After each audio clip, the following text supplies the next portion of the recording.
Hi bro. ఇప్పటి వరకు red book అనేది విన్నాము టీడీపీ పార్టీ నుంచి. ఇప్పుడు బ్లూ బుక్ అని చెప్పి డిజిటల్ బిల్ అని చెప్పి ఒకటి వచ్చింది. సో ఇది దేనికోసం ప్రవేశపెట్టారంటారు? మీరు అన్నట్టు కరెక్టే. 2024లో టీడీపీ అంటే 2024లో టీడీపీ కూటమి ఏదైతే ఉందో నారా లోకేష్ గారు 2024 ముందే రెడ్ బుక్ అని చెప్పేసి ఒకటి తీసుకొచ్చారు. రెడ్ బుక్లో ఇలా నేమ్ సెంటర్ చేసుకోవడం, ఎవరైతే అన్యాయం చేశారో రాష్ట్రంలో వాళ్ళ మీద యాక్షన్ తీసుకుంటామని చెప్పేసి రెడ్ బుక్ తీసుకోరు. దీనికి ధీటుగా 2024 తర్వాత వైఎస్ఆర్సీపీ పార్టీ ప్రెసిడెంట్ ఎవరైతే ఉన్నారో మాజీ ముఖ్యమంత్రి వైఎస్ జగన్మోహన్ రెడ్డి గారు ఇలా రెడ్ బుక్ తేవడం ద్వారా మాకు అన్యాయం జరుగుతుందని చెప్పేసి మా కార్యకర్తలు అన్యాయం చేసిన వాళ్ళకు కూడా నేను ఒక బుక్ పెట్టాలని చెప్పేసి గుడ్ బుక్ అన్నారు.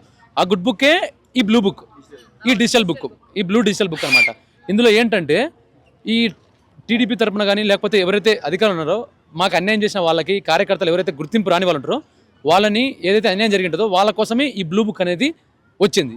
దీని ద్వారా ఎవరైతే కార్యకర్తలకు న్యాయం జరగాలో వాళ్ళు చేసిన పనితీరుకు కానీ ఇవన్నీ దీంతో ఎంటర్ అవుతుంటుంది. వన్స్ వీళ్ళు ఒకసారి ఎంటర్ అయినాక వీళ్ళకి 5 years అందులో వీళ్ళ చేసే ప్రతి పని ఇందులో ఎంటర్ అయిపోద్ది. దానికి ధీటుగానే ఈ బ్లూ బుక్ అనేది.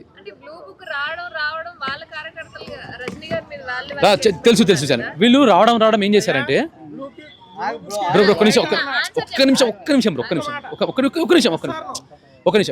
మీరు చెప్పింది కరెక్టే.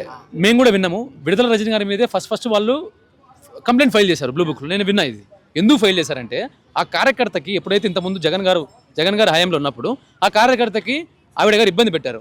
అంటే ఇక్కడ ఏంటి జగన్మోహన్ రెడ్డి గారి దగ్గర ఉన్న ఎవరైతే ఎమ్మెల్యేలు కానీ వీలైతే ఉంటారో వాళ్ళే ఇబ్బంది పెట్టారు కార్యకర్తల్ని. అంటే ఎవరో ఇబ్బంది పెట్టట్లేదు, మాలో మనకే శత్రువు ఉన్నారని చెప్పేసి అర్థమవుతుంది కదా. దీనివల్ల ఎవరు శత్రువు? బయటోడు శత్రువు, నీకే శత్రువు ఉన్నాడు. ఇది తెలుసుకోవడానికే ఈ బ్లూ బుక్ అనేది ఒక ఆయుధం అనుకోవాలి. అంటే ఇప్పుడు మీరు అంటున్నారు కదా, ఇలా చెప్పేసరికి వాళ్ళకి అర్థమైంది కదా ఇప్పుడు శత్రువు ఎవరో మిత్రుడు ఎవరో. ఇప్పుడు శత్రువు బయటోడు కాదు, లోపల ఉన్న వాడే మనకు శత్రువు అని చెప్పేసి ఒక క్లారిటీ వచ్చేసింది. ఇప్పుడు విడుదల రజనీ గారి మీద చాలా మంది కార్యకర్తలకు అన్యాయం జరిగి ఉంటుంది. వైఎస్ఆర్సీపీ పార్టీ ఎప్పుడైతే అధికారంలో ఉన్నప్పుడైనా కూడా చాలా మంది కార్యకర్తలకు అన్యాయం జరిగి ఉండొచ్చు. ఆ అన్యాయాలన్నీ ఇప్పుడు వీళ్ళు ఎవరైతే ఇన్నాళ్ళు బిగబట్టుకుని ఉన్నారో జగన్ గారి దగ్గరికి వెళ్ళలేకపోయారు కదా. చాలా మంది అపాయింట్మెంట్ ఇవ్వలేకపోవడం ఉంటాయి కదా సీఎం గారు ఉన్నప్పుడు.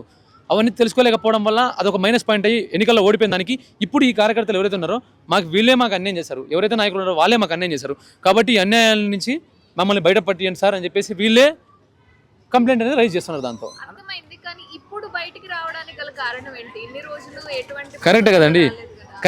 ఇప్పుడు దెబ్బ తగిలిన తర్వాత కదండి మనం మందు పూసుకోవడమో లేకపోతే మెడిసిన్ తీసుకోవడమో లేకపోతే ఆయింట్మెంట్ పూసుకుంటామో. ముందే పూసుకోవడం కదా, పూసుకుంటే కాదు కదండి, అది తప్పైంది కదా.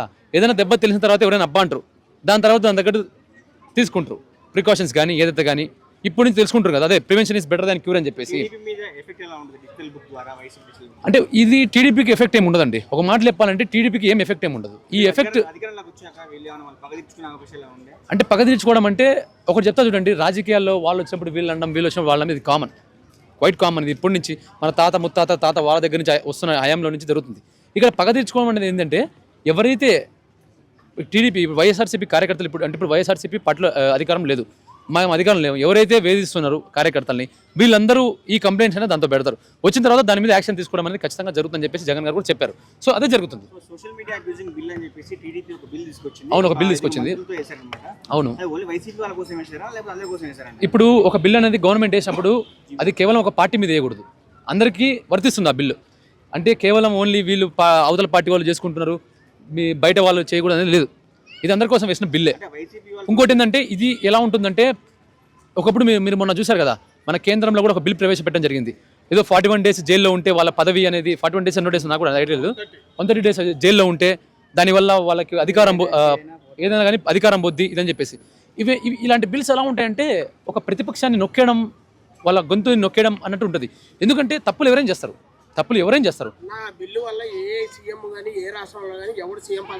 చేయలేరు. నేను అదే చెప్తున్నాను కదా, ప్రతి ఒక్కరి మీద కేసులు ఉంటాయి, ప్రతి ఒక్కరి మీద ఎవరు చేయలేరు. నేను అదే భయ అదే చెప్తున్నా దాని పాయింట్కి వస్తున్నాను నేను. అదే ఇప్పుడు మన కేంద్రంలో తీసుకొచ్చిన బిల్లు కానీ ఈ సోషల్ మీడియా బిల్లు ఏదైతే ఉందో కానీ ఇవన్నీ ఒకటే, రెండు తప్పేం కాదు. ఇలా చేయడం వల్ల ఏమవుతుందంటే ఏదైతే సోషల్ మీడియాలో వీళ్ళు పెట్టాలనుకుంటున్నారో అది పెట్టలేరు కొంతమంది, ఎవరైతే ప్రభుత్వాన్ని ప్రశ్నించే వాళ్ళు.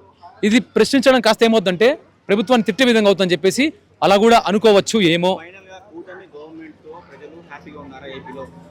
అర్థం కాదన్నా.